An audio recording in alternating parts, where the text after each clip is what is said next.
It's a common stereotype, the lazy teenager. But for those of us who have been parents to teenagers, we know they sometimes can be lazy. So if your kid is struggling with this, not being productive, putting off chores and homework, or just generally slacking, how can you turn things around quickly? Well, in this video, I want to share a couple of tips to help you with this. So let's get started.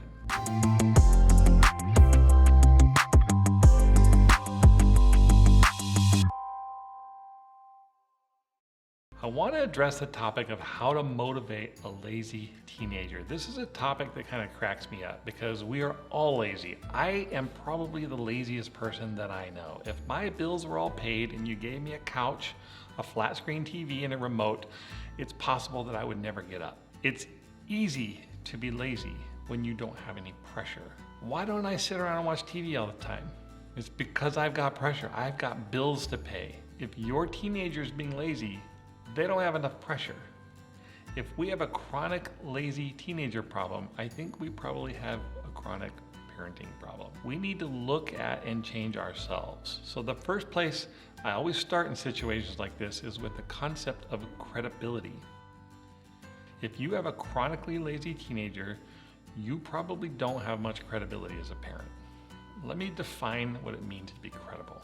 Credible parents have high expectations and they follow through on those expectations. They are very good at remaining connected emotionally with their kids, but they do have demands of certain kinds of behaviors. Let me give you a really basic example of what I mean by this. There is nobody listening to this video today that will let their kids run around the car, climb over the seats while you're driving. It's not safe and it's illegal. So you require your kids to be in their seatbelt or in their car seat before you drive away. Lots of kids hate car seats, but when all is said and done and you begin driving, those kids are safely in their car. And this usually isn't something that you have to hash out over and over, because once this boundary or rule is established, the kids just know that's part of driving. This is what credibility looks like in this situation. Kids know what to expect, and it's just part of the culture, it's just part of the way that you do things. Here's another real example, and this time I'm going to define credibility by showing you what it's not. The other day, I was talking with my son about a peer who was failing every class and never goes to school.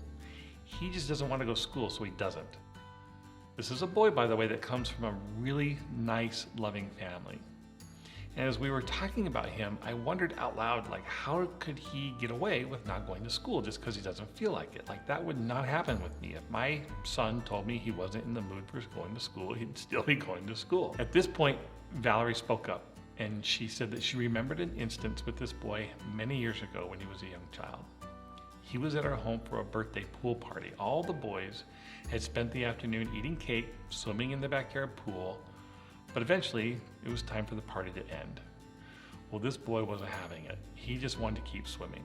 And his mom, who came to pick him up, started asking him very nicely to please get out of the pool. The party was over. And she kept asking. It was always very nicely.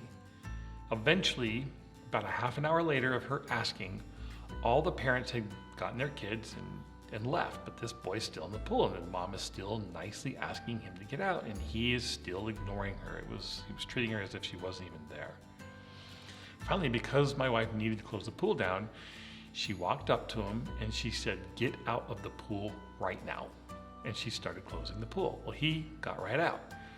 That's credibility. Credibility is meaning what you say. It involves having boundaries and structure and expectations. I think learning how to be a credible parent is so important that I've actually created a whole course on this. It's part of my connection and credibility course.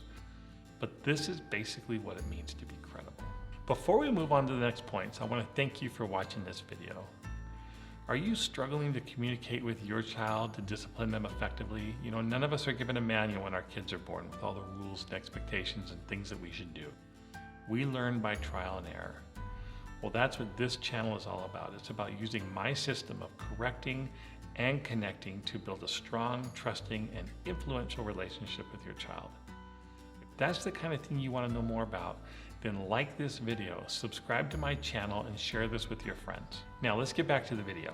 So the first course of action to dealing with lazy teenagers is to make sure that you are doing what you can to be a credible parent. Like I said, there can't be lazy if the pressure is on. There can't be lazy if the alternative is that you're going to stop paying for their cell phone.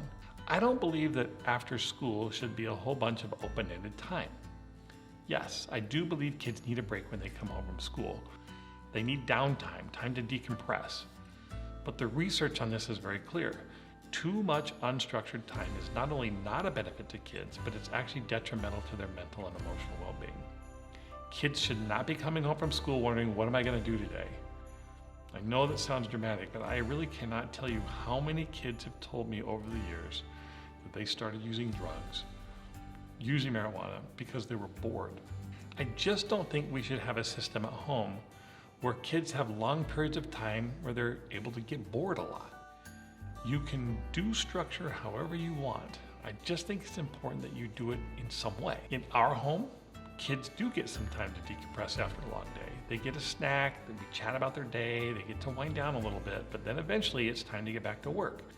So for example, after they have a snack, they have a couple of pretty easy chores that they have to do. And then it's time to get back to homework or practicing music or a sport or something like that.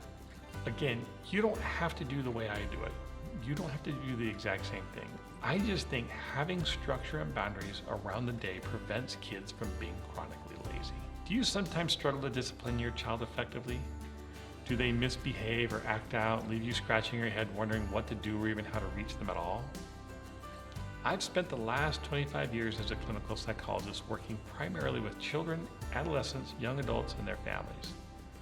I have seen how these principles I teach have benefited my family and so many others. I want you and your family to have this too. That's why I've created a free ebook about how to discipline effectively, and believe me, it is not what you think. This book will help you correct and connect with your child. It contains distilled information from my 25 years as a clinical psychologist, and it is designed to give you an understanding of effective parenting tools as well as practical steps you can take starting today. Just click on the link in the video description below, fill in your details, and I will send it right to you.